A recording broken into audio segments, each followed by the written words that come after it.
And suddenly we heard a sound, unusual sound. It was the warplane bumped. People who were trying to help people, they were dead also as well. And it was a horrible moment. And what was it like to come to Holland? It's a big change for me. Yeah? To come to a city safe and freedom. Everyone can say whatever he wants. Yeah, and I felt that I am a human here. And because there are some people in Holland who think, well, people only come here for nice work or education. What do you think about that? Actually, nobody wants to leave his land or his country. It's like your mother.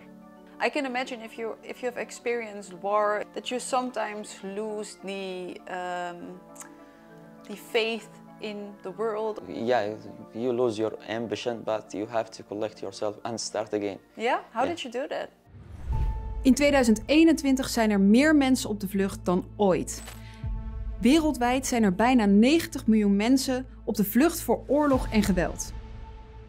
Kun je je voorstellen dat je op een dag je huis, je familie en je vertrouwde plek moet verlaten en op zoek moet gaan naar een veiligere plek? Ik kan mij daar gelukkig niks bij voorstellen. En dat is precies de reden waarom ik deze serie maak. We lezen deze cijfers in de krant, maar wie zijn deze mensen en wat is hun verhaal? 2 days without food, only water. It was really bad. Dit is Annika achter de cijfers. In deze aflevering ga ik langs bij de 23-jarige Mohammed uit Jemen. Hij woonde in Jemen samen met zijn ouders en zijn zus, maar besloot in 2021 in zijn eentje te vluchten naar Nederland. Hij heeft inmiddels in heel veel verschillende asielzoekerscentra's gezeten en op dit moment verblijft hij in Eindhoven bij een gastgezin bij Marie-José en Ton. En dat is ook waar ik deze aflevering langs ga. En we hebben sowieso altijd veel mensen in huis. We zijn een gezinshuis en we hebben 4 kinderen bij ons wonen. Hè, die niet van ons, ons zelf zijn, zeg maar, die wel hun leven leven. Dus we zijn wel gewend aan meer mensen in huis. Ja, maar want je hoorde veel op het nieuws van nou, mensen zetten hun deuren open voor Oekraïners. Want dat is, dat vindt een soort van vertrouwd. En juist mensen uit andere landen weren ze een beetje. Maar jullie hadden zoiets van nee. Ja, juist die dan overblijven. Hè? En dan het jongetje of een meisje of een man of een vrouw of met een kind of weet ik veel, dat maakt niet uit. Nee. Als die mag blijven en er moet wachten, dan kan hij dat beter doen in een gezin als dat op een AZC is. Want daar word je niet vrolijk van. Nee. Via Take Airbnb is Mohammed hier in huis gekomen. Wat Ton en Marie-José er zo mooi aan vinden, is dat ze veel kunnen leren van de mensen die bij ze in huis komen. Over hun cultuur, hun verhaal en ze kunnen ze gelijk kennis laten maken met de Nederlandse cultuur. Dan nu naar het gesprek met Mohammed. So you are from Yemen. Yeah. What was it like to grow up in Yemen? For me, it was nice. For me, in my childhood, it was nice for me to grow up in my family, and we were together. We sat together. I had a nice childhood. My parents gave me whatever I want. And it was easy. I got a lot of tools, of games, of friends. I had a lot of nice times. We would go outside on the weekends. We had nice time. And everything was before the war. And now everything is changed. And what was the first time you felt unsafe? The first time I felt unsafe, not me, everyone who's living in Yemen. I still remember one thing. Once a time, I was sitting with my family. We were together in the morning eating our breakfast, and suddenly we heard a sound, unusual sound, big sound. It was the warplane bumped. It was a police office in my neighborhood in the street, and the warplane bumped. And a few moments later, everything was shocking in the house. And I still remember there was a window, the glass is broken because of the shocking. And we hear the voice, we hear the people are running, crying. And I still remember some of people, or most of people, they were running, trying to help people who still alive, who wounded or something. And it was a big disaster because the airplane bumped again next time, a few minutes. And it was a big disaster because people who were trying to help people, they were dead also as well. And it was a horrible moment. And you see, you go outside and you see the smoke is rising up and everything was dusty, and this is one of my horrible moments ever. Yeah. Inmiddels heeft Mohammed meerdere vrienden verloren die gedwongen werden het leger in te gaan. Toen ook hij in 2021 werd opgeroepen voor het leger, besloot hij te vluchten. And what was it like to come to Holland? It's a big change for me. Yeah? Yeah, this, when we came from Yemen, which is a country of war and of unsafe, and we came to Holland, it's a big difference. To come to a city safe and freedom, everyone can say whatever he wants. Yeah. And something that I noticed nowadays, there was an election, I think 1 month ago, and I got a post. I can do it. You could also vote. Yeah, I can. It's something different for me. Yeah, that's mean everyone here can do whatever he wants. Yeah. But and I felt that I am a human here. So you arrived at an AZC. Which AZC did you stay? First, I started in Ter Apel for 3 weeks, I think. Was that the time that there were people sleeping outside of Ter Apel and the whole crisis? No, they came after us. We start in a tent. We sleep in a tent in Ter Apel for 2 days or 3 days. Then we moved inside the camp. Yeah. After that, after 3 months, I moved to Goes in Zealand, a temporary camp, a big hall with no privacy. Oh. I stayed there for 6 months. After 6 months, they transferred me to Budel for 2 months. There, I finished my procedure. I got the status to stay.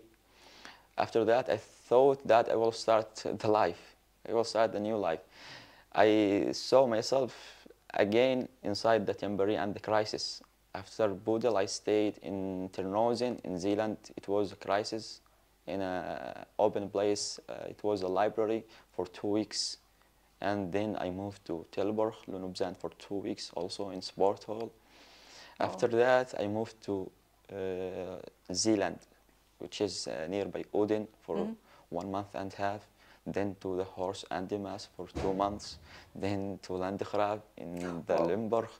What was that like for you, to move all around and to live in an AZC? It was hard for me. It was hard actually, because when I moved to Budel, I have status to stay, and they bought me with people who are here for 2 weeks. They haven't have been in police also. It was hard for me to stay with them. Well, you have the status. I asked them, I want to start integration, I want to start language lessons, but they refuse. Yeah. Did you ever thought, well, why did I left Yemen? I want to go back. No, in this situation, no. No? No, because my soul is not safety there anymore. Yeah. If you go back to Yemen, that's when you go back to die. And because there are some people in Holland who think, well, people only come here for nice work or education. What do you think about that? Actually, nobody wants to leave his land or his country.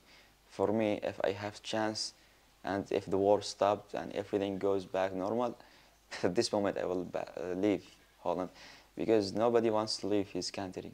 It's like your mother, to stay in your country, your culture, and also it's difficult for us to leave it.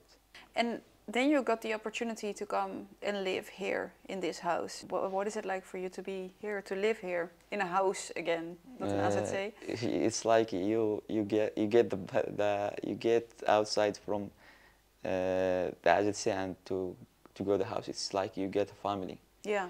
And you have your privacy. You have your own room. It's a big difference. And also people here are very friendly. Yeah. Yeah. And we share our culture, we share everything. Yeah, they already said like we really learn from each other. Yeah. That's nice. Yeah. You mix all the cultures together and Yeah. pick the best out of it. Yeah. Yeah. Sure. And what are your hopes and dreams for the future? For me, I have a lot of hopes. I will finish my university, then I will start to work in IT. I will be an engineer. I will support my family. If there is a chance to go back to Yemen and help people in Yemen, I will. And this is a good area to live in, Eindhoven, if you're doing IT. Yeah, this is the reason why I choose Eindhoven. Yeah. For IT, yeah. Yeah.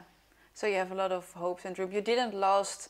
I can imagine if you have experienced war and if you were growing up in a war situation, that you sometimes lose the faith in the world or in.